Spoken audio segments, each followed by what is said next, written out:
جی السلام علیکم، میں ہوں فاریہ حسن اور میرے ساتھ موجود ہیں کوکب شہزاد صاحبہ جو کہ المورید کی فیلوشپ ہولڈر ہے۔ جی کوکب آپا کیسی ہیں آپ؟ اللہ کا شکر الحمدللہ، آپ کے ساتھ ہمیشہ بات کر کے بڑا اچھا لگتا ہے۔ جی بہت اور شکریہ۔ وہ مجھے اس سے زیادہ یہ بات بھی اچھی لگتی ہے کہ میں آپ کے ساتھ علمی گفتگو کرتی ہوں، جی کیونکہ ایک انسان، ہماری زندگی کا مقصد صرف کھانا پینا اوڑھنا نہیں ہے، بلکہ ہماری زندگی کا مطلب یہ ہے کہ ہم کچھ ایسا کریں کہ جو ہمارے جانے کے بعد بھی لوگ ہمیں یاد کریں۔ جی تو اسی پرپس کے ساتھ میرا خیال ہے کہ ہر انسان کو جینا چاہیے۔ جی کوکب آپا، جیسے کہ آپ جانتے ہیں کہ رمضان کی آمد ہے، تو انڈیا کے ایک بڑے معروف اسلامک اسکالر تھے اور جاوید غامدی صاحب بھی اکثر ان کا ریفرنس دیتے ہیں، مولانا وحید الدین خان صاحب۔ تو وہ یہ کہتے ہیں کہ اسلام یہ ہے کہ انسان خدا کی منع کی ہوئی چیزوں سے رک جائے، اور روزہ ہر سال یہی سبق دینے کے لیے آتا ہے۔ تو میں نے آپ سے یہ پوچھنا تھا کہ ہم روزہ رکھ تو لیتے ہیں، لیکن ہم تو صرف بھوکے پیاسے رہتے ہیں، نہ ہم چغلی کرنے سے باز آتے ہیں، نہ برائیاں کرنے سے باز آتے ہیں، نہ ہم وہ پریکٹسز کرنا چاہتے ہیں جو کہ ہمیں کرنی چاہیے۔ کیونکہ میرے نزدیک تو روزہ یہ ہے کہ جو چیزیں آپ کو فالو کرنے میں مشکل ہو رہی ہے آپ اس کی پریکٹس کریں، ٹھیک ہے؟ جیسے آپ یوگا کرتے ہو، آپ ایک سیلف میڈیٹیشن کرتے ہو، اور آپ پریکٹس کرتے ہیں کہ ایک ایڈلٹ جو ہے یا ایک گرون اپ جو ہے اس کے لیے چیزوں کو اڈاپٹ کرنا مشکل ہوتا ہے، تو آپ روزہ رکھ کے اس کو اڈاپٹ کریں کہ آپ 16-17 گھنٹے کی پریکٹس کریں، تاکہ بعد میں 8 گھنٹے بھی آپ اچھی طرح گزار سکیں۔ میں نے دیکھا ہے لوگ روزہ رکھتے ہیں اور اس کے دوران ہی گالی گلوچ بھی ہو رہی ہوتی ہے، مار کٹائی بھی ہو رہی ہوتی ہے۔ تو روزے کے حوالے سے بتائیں روزہ کیا ہے؟ بسم اللہ الرحمن الرحیم۔ روزہ جو ہے وہ انسانی تربیت کا ایک بہترین طریقہ کار ہے۔ عرب میں جو روزے کی پابندی ہے وہ تو شروع دنیا سے جب سے بنی ہے، روزہ ہر قوم کے اندر ہر نبی کی شریعت میں رہا ہے۔ اس کی وجہ یہ ہے کہ انسان کو اپنی تربیت کرنی ہے اس دنیا میں رہنے کے لیے۔ یہ دنیا آزمائش کی جگہ ہے، یہاں پر ہم امتحان دے رہے ہیں اور آخرت میں اس کا رزلٹ نکلے گا۔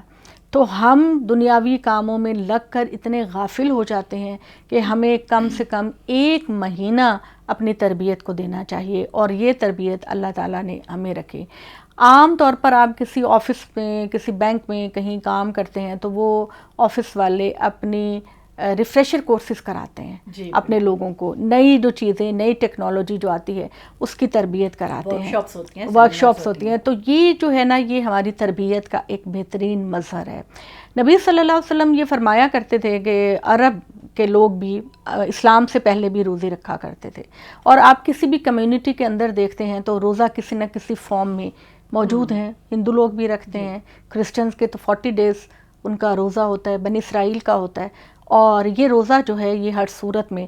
اچھا، عرب لوگ جو ہے نا وہ چونکہ گھوڑوں کو بہت پسند کرتے تھے، تو وہ اپنے گھوڑوں کو، جنگی گھوڑوں کی تربیت کے لیے وہ یہ کرتے تھے کہ ان کو کئی گھنٹے بھوکا پیاسا رکھتے تھے، تاکہ جنگ کے دنوں میں جب وہ میدان میں اتریں اپنے مالک کے ساتھ تو ان کو یہ نہ ہو کہ وہ بھوک اور پیاس سے نڈھال ہو کر جنگ میں اپنا کام نہ کر سکیں۔ تو عرب لوگ اپنے گھوڑوں کی ٹریننگ کے لیے ان کو چارہ اور پانی سے روکے رکھتے۔ مختصر یہی بتانا ہے کہ جو روزہ ہے ایک پازیٹیو چیز ہے، اور یہ کہ سب سے خوبصورت اس میں بات کیا ہوتی ہے کہ فجر کے وقت جب آپ روزہ رکھتے ہیں تو جو ہی اللہ اکبر کی آواز آتی ہے آپ رک جاتے ہیں، میرے رب کا حکم آ گیا، اب میں نے کچھ نہیں کھانا پینا۔ اور اسی طرح یہی ہے کہ افطار کا جو ہی ٹائم ہو ڈیلے نہ کریں، میں 15 منٹ لیٹ کھولوں گا، میں 10 نہیں، جو ہی اللہ کی اجازت آ گئی آپ نے فوراً روزہ کھولنا۔ تو یہ چیز یہ کہ آپ نے اپنے رب کے حکم کے مطابق کھولنا ہے اور رکھنا ہے، یہ انسان کی پورا سال تربیت میں چلتا ہے۔ پورا سال ہم کہ میرے رب نے مجھے یہ کہا ہے کہ یہ نہیں کرنا تو نہیں کرنا، اور میرے رب نے مجھے کہا کہ یہ کرنا ہے تو مجھے کرنا ہے۔ تو اس لحاظ سے جو رمضان کا مہینہ ہے وہ ایک بہترین مہینہ ہے۔ جیسے کہ آپ نے یہ بات کہی کہ لوگ گالی گلوچ کرتے ہیں، یا لوگ اکثر آج کل جو کلچر ہمارا بن رہا ہے، جب سے سمر ویکیشنز میں چھٹیاں آتی ہیں تو لوگ ساری رات جاگتے ہیں اور فجر کھا کے تو عصر تک سوئے رہتے ہیں۔ اب بتائیں نا کہ یہ روزے کا مقصد تو نہیں ہے۔ روزے کا مقصد یہ ہے کہ آپ نے روزہ رکھا، آپ اپنی تربیت کریں، آپ لڑائی جھگڑے سے بچیں، آپ مار کٹائی سے بچیں، آپ گالی گلوچ سے بچیں، آپ اپنے فیملی، دوست، احباب، رشتہ دار، خاندان سب کے ساتھ آپ بہترین اپنا رویہ رکھیں. تو یہ ہے اصل میں روزے کا مقصد. روزے کا مقصد آپ صلی اللہ علیہ وسلم نے فرمایا کہ جس بندے نے لڑائی جھگڑا اور گالی گلوچ کرنا نہ چھوڑا تو اللہ کو اس کی کوئی بھوک پیاس نہیں، اس پرواہ نہیں کہ وہ بھوکا رہے یا وہ پیاسا رہے. تو یہ روزے کی بہت بڑی افادیت ہے کہ اگر ہمیں پتہ ہے کہ ہمیں اللہ کے سامنے ڈے آف ججمنٹ کے دن جانا ہے تو یہ دن جو ہیں یہ ہماری بہترین تربیت کرتے ہیں. جی لیکن ہمارے ہاں تو بلکہ لوگوں کو روزہ رکھ کے زیادہ غصہ چڑھا ہوتا ہے، وہ اتنے چڑچڑے ہوئے ہوتے ہیں کہ جی پیاسے ہیں، بھوکے ہیں، تو ان کے تو اپنے خاص طور پر جو فیملی ہے اس کے ساتھ جو ہے لڑائی جھگڑا ہوتا ہے، بیوی کو بیوی سے خفگی. جی بالکل بہت زیادہ ہے. اصل میں ہم لوگوں کی نظر میں امپورٹنس نہیں ہوتی نا کہ روزے کا اصل مقصد کیا ہے. کبھی آپ سڑکوں پہ چلے جائیں کہ افطاری سے کچھ دیر پہلے تو ایک تو بڑی مجھے ہنسی آتی ہے کہ سموسوں کی دکانوں پر اور جلیبی کی دکانوں پر اور کھانے پینے کی دکانوں پر اتنا رش لگا ہوتا ہے. دوسرا جب لوگ آفس سے آ رہے ہیں، کہیں سے آ رہے ہیں تو ان کو پیاس لگ رہی ہوتی، بھوک لگ رہی ہوتی ہے، وہ ایک دوسرے کی گاڑیاں روک کے ٹریفک بلاک، یہ ساری مسلمان کی شان نہیں. میں یہ سمجھتی ہوں کہ صرف رمضان کی بات نہیں ہے، عام دنوں کے اندر بھی ہم لوگوں کو یہ چیزیں نہیں کرنی چاہیے. ہم مسلمان ہیں. حضرت ابراہیم علیہ السلام کی تعریف اللہ تعالیٰ بڑی زبردست کرتے ہیں. اللہ کہتے ہیں مجھے ابراہیم بھلا کیوں پسند تھا؟ ابراہیم مجھے اس لیے پسند تھا کہ میں نے جب کہا اسلم، جھک جاؤ ابراہیم، قال اسلمت لرب العالمین، اس نے کہا کہ اے پروردگار میں تو پہلے ہی تیرے سامنے جھکا ہوا. تو یہ جو ہماری تربیت ہے یہ بہترین تربیت ہے ایک مسلمان بنانے کے لیے، ابراہیم کے راستے پر چلنے کے لیے. ابراہیم کا کیریکٹر قرآن مجید نے بڑا زبردست بیان کیا، اس کو فالو کرنا اور اس پر چلنا یہ ہمارا بہترین ایک نشانہ ہونا چاہیے کہ ہم خدا کے سامنے جائیں اور یہ کہیں کہ یا اللہ دنیا کی برائیوں میں سے میں نکلنے کی میں نے کوشش کی، دنیا کے برے اعمال سے میں نے نکلنے کی کوشش کی. یا اللہ تو نے جو مجھے فرمایا، تیرے پیغمبر ابراہیم اور محمد صلی اللہ علیہ وسلم نے جو فرمایا میں نے اس پر عمل کرنے کی کوشش کی. تو یہ ایک امتحان گاہ ہے اور کوشش کیجئے اگر صحت اچھی ہے سب. اچھا میں ایک اور بات بھی کہنا چاہ رہی ہوں کہ ہمارے ہاں ہوتا یہ ہے کہ مسکنسیپشن، جی میں نے اپنے آس پاس دیکھا 40 سال کی ایک لیڈی ہو جاتی ہے یا مرد ہو جاتا ہے 50 سال کا تو وہ کہتے ہیں کہ نہیں ہماری عمر بڑی ہو گئی، روزے رکھ لیے بس اب ہم روزے نہیں رکھنے، ہمارے اوپر فرض نہیں رہے. یا میں نے یہ دیکھا کہ معمولی سا اگر کسی خاتون کو سر درد ہو گیا یا مرد کو تو وہ روزہ آرام سے چھوڑ دیتا ہے، دل نہیں چاہ رہا کھانے کا. نہیں یہ بات نہیں، یہ تربیت گاہ ہے. اس میں یہ نہیں ہے کہ آپ جب چاہے رکھیں جب چاہے نہ رکھیں. جیسے کہ میں نے اپنے ایک پروگرام میں آپ سے کہا تھا کہ آپ نے اس گنتی کو پورا کرنا ہے. صرف یہی نہیں ہے کہ آپ نے کسی کو کھانا کھلا دیا تو آپ بری ذمہ ہو گئے. اللہ تعالیٰ نے پہلا حکم یہی دیا تھا اور دوسرا حکم یہ ہے کہ آپ نے گنتی کو پورا کرنا ہے لازمی طور پر. چھوٹی موٹی بیماری کو خاطر میں نہ لائیں، چھوٹی موٹی چیز کو خاطر میں نہ لائیں. اگر ہے تو اپنی دوائیوں کو سیٹ کریں اور آسانی سے. میں یہ نہیں ہے کہ میں پریشرائز کر رہی ہوں لیکن میں یہ سمجھتی ہوں کہ یہ بہت بڑی عبادت ہے اور اگر آپ رکھ سکتے ہیں تو ضرور رکھیں. جی آپ نے کھانے پینے کی بات کی تو اس مہینے میں جو مرد حضرات ہیں ہمارے جو بھائی ہیں ان کی جو فرمائشیں ہیں وہ بہت بڑھ جاتی ہیں. تو اب عورت جو ہے وہ بھی بھوکی پیاسی ہے، اس نے بھی روزہ رکھا ہوا ہے، تو اس سے بے جا فرمائشیں جو ہیں وہ کی جاتی ہیں.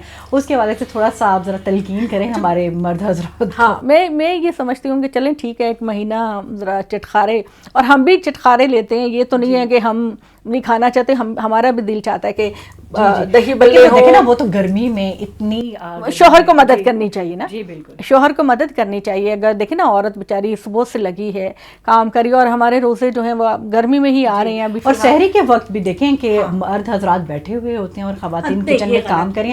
روزہ تو اس نے بھی رکھنا ہے، اس کے لیے بھی اذان ہونی ہے، اس کا ٹائم بھی کھانے پینے کا ختم ہو جانا ہے، لیکن اس چیز کو کوئی دیکھتا نہیں ہے. نہیں بالکل میں یہ سمجھتی ہوں کہ سارا کام عورت کی ذمہ داری تو نہیں ہے.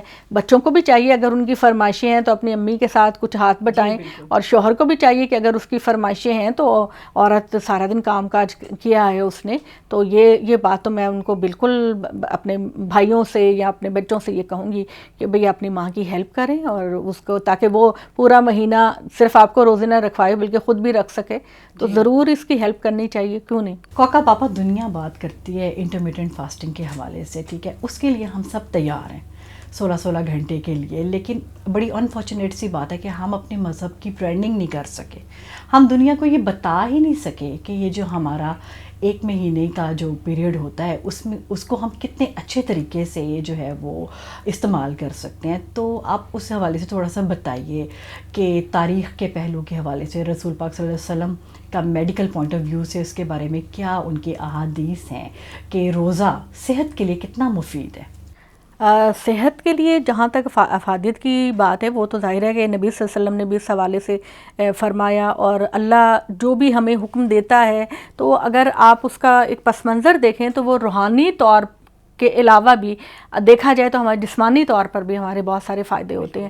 اب آپ یہ دیکھیں نا کہ ابھی جو ہوتا ہے کہ ڈاکٹر ایڈوائز کرتے ہیں کہ انٹرمیٹنٹ فاسٹنگ کو آپ کریں, آپ کے جسم کی غلاظتیں, اور میں نے یہ بھی بات دیکھی ہے کہ جب آپ یہ کرتے ہیں 15-16 گھنٹے کی فاسٹنگ کرتے ہیں تو آپ کا جو ایک جسم کی پاکیزگی ہوتی ہے, جسم کلین ہوتا ہے, آپ کے اندر کے جو مادے ہوتے ہیں نکلتے ہیں, اور میں نے یہ دیکھا ہے ویٹ ریڈکشن میں بڑا فائدہ ہوتا ہے رمضان کا.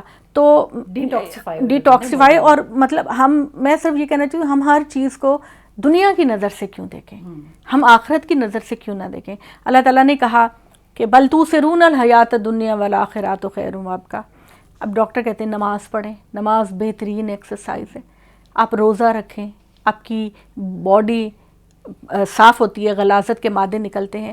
تو آپ اگر ایک روزہ آپ اس نیت سے رکھیں کہ میں رب کو خوش کر رہی ہوں, اور دوسرا اگر آپ یہ فاسٹنگ کرتی ہیں کہ جی میرا جسم ہیلدی ہو, تو کیوں نہ آپ اس نیت کے حوالے سے یہ دونوں اجر لے لیں, اللہ کو بھی خوش کر لیں, اپنی صحت کو بھی. ہر انسان کو اگر اس کے تمام فوائد پتہ ہوں گے تو وہ زیادہ جوش سے, زیادہ اچھی نیت سے اس چیز کو کرے گا. تو میں یہی تو کہہ رہی ہوں کہ ہم اپنی مذہب کی برانڈنگ نہیں کر سکے, نہ ہم اپنے نماز کے فوائد بتا سکے ہیں, نہ ہم اپنے روزوں کے فوائد بتا سکے ہیں. تو اس کے حوالے سے تھوڑا سا میرا یہ خیال ہے کہ ایک تو ہمارے اسکول یونیورسٹی کا سسٹم بالکل بھی ایسا نہیں ہے کہ ہم بچوں کی گرومنگ کریں اپنے دین کے لحاظ سے. میرا یہ خیال ہے کہ کلاس 1 سے لے کر ایف ایس سی تک بچوں کو قرآن تفسیر کے ساتھ پڑھا دینا چاہیے. بچوں کے کانسیپٹ ہی کلیئر نہیں ہے. اب میں بچوں کو جب شام کے وقت کچھ کلاسز لیتی ہوں تو میں ان کو ترجمہ اور تفسیر پہ بتاتی ہوں, تو مجھے کلیئر کرنا پڑتا ہے کہ جی آپ کے دین کا کانسیپٹ یہ ہے, آپ کا دین ایسے کہتا ہے اور آپ نے اس کو اس طریقے سے عمل کرنا ہے. تو معاف کیجئے, ہمارے اسکولوں کے سسٹم, ہمارے یونیورسٹیوں کے سسٹم جو ہیں وہ اخلاقی ترقی کی طرف بالکل توجہ نہیں دیتے. گھر کے اندر والدین, ہمارے جب تک ہم بچے تھے ہمارے والدین ہمیں رات کو بٹھاتے تھے, اخلاقی باتیں سکھاتے تھے, نبیوں کی باتیں سکھاتے تھے, اور مجھے لگتا ہے کہ اس کا کچھ نہ کچھ اثر ہوتا تھا. اب کیا معاملہ ہے, بچے کہیں گے کہ ماں باپ روزہ رکھ رہے ہیں, چلو جی اچھی اچھی چیزیں ملتی ہیں کھانے کی تو میں بھی روزہ رکھ لوں. اس طرح نہیں, آپ نے بچے کے اندر یہ چیز پینیٹریٹ کرنی ہے. ہم اللہ کے بندے ہیں, دنیا ایگزامینیشن ہال ہے, اس کے بعد ہم نے آخرت میں جانا ہے جو ہمیشہ کی زندگی ہے. یہ تربیت نہ گھروں میں ہو رہی ہے, نہ یونیورسٹی اور اسکولوں میں ہو رہی ہے کہ آپ انسان کو ایک بہترین انسان بنائیں, کہ وہ ان کو کہیں یہ دنیا حقیقت کی زندگی نہیں ہے, یہ امتحان ہے. آپ 50, 60, 70 سال گزار کے you have to go back to اللہ. آپ کو اللہ کے پاس جانا ہے, اللہ کو حساب کتاب دینا ہے. تو ان دونوں چیزوں کو آمنے سامنے آپ کو رکھنا ہے. ٹیچریں آج کل اپنی ڈیوٹی صرف یہی سمجھتی ہیں کہ ہم نے بچوں کو کیمسٹری, فزکس, انگلش بتا دی. یہ بھی تو کہہ رہے ہیں نا, کہتے ہیں نا آج کل کوکا پاپا کہ ریلیجن جو ہے یہ ایک پرسنل میٹر ہے. تو میرے خیال میں ٹیچر سے زیادہ یہ پیرنٹس پہ رسپانسبلٹی آتی ہے کہ وہ اپنے بچوں کو خود نہیں. آپ یہ دیکھیں نا کہ قرآن مجید سورہ بنی اسرائیل اور بہت ساری صورتوں میں کہتا ہے کہ تم سچ بولو, جھوٹ نہ بولو, عہد کرو, اپنے رشتہ داروں کی مدد کرو, ماں باپ کے ساتھ بہترین سلوک کرو. یہ انفرادی معاملہ ہے. آپ کے پیغمبر صلی اللہ علیہ وسلم نے فرمایا کہ ایمان کی 70 سے زیادہ شاخیں ہیں اور اس میں ادنا سا مسکرا کر دیکھنا ہے. آپ یہ بتائیے انفرادی معاملہ ہے. یہ وہ والی بات ہے جو پال نے کرسچن سے کہی کہ دین جو ہے وہ ہمارے لیے قابل عمل نہیں، جس کا دل چاہے وہ عمل کرے، جس کا دل چاہے وہ نہ کرے. نہیں، انفرادی طور پر اگر آپ دین کو لیں گے تو آپ کے اندر بہت سارے خلا رہ جائیں گے. میں سمجھتی ہوں کہ ایک مومن کے اندر موٹیویشن کہ وہ اچھا انسان بنے، اس سے زیادہ کوئی چیز نہیں کر سکتی کہ بچے کو بتا دو کہ بیٹا تمہیں حساب کتاب دینا ہے اپنے چھوٹے سے چھوٹے عمل کے لیے، اپنے بڑے سے بڑے. یہ دنیا چلانے کے لیے تم فزکس، کیمسٹری، انگریزی پڑھو، لیکن اصل چیز جو تمہارے کام آنی ہے وہ تمہارے کفن میں کوئی چیز نہیں جانے، وہ اللہ کو تمہیں جواب دینا ہے. یہ شعور بچوں کے اندر 4-5 سال کے بچے کے اندر آپ کو ڈالنا ہے اور بچوں کی تربیت کا انتظام کریں تو پاکستان ایک بہترین ملک بنے گا اور ہمارے بچے شاندار قوم بنیں گے. جی بہت شکریہ کوکب آپا. اور میں تو یہی کہتی ہوں کہ گھر بھی آف کورس تربیت میں بچوں کی بہت رول پلے کرتا ہے، آپ کی فیملی، آپ کے پیرنٹس، لیکن جو صحیح تربیت ہے وہ تو ایک معاشرہ ہی کر سکتا ہے. تو اس کے ساتھ ہی ہم اپنے پروگرام کا جو ہے وہ اختتام کرتے ہیں. اگر آپ کے پاس کوئی اور کوسچنس ہوں تو آپ ڈسکرپشن میں دیے گئے ای میل ایڈریس پر ہمیں ای میل کر کے پوچھ سکتے ہیں.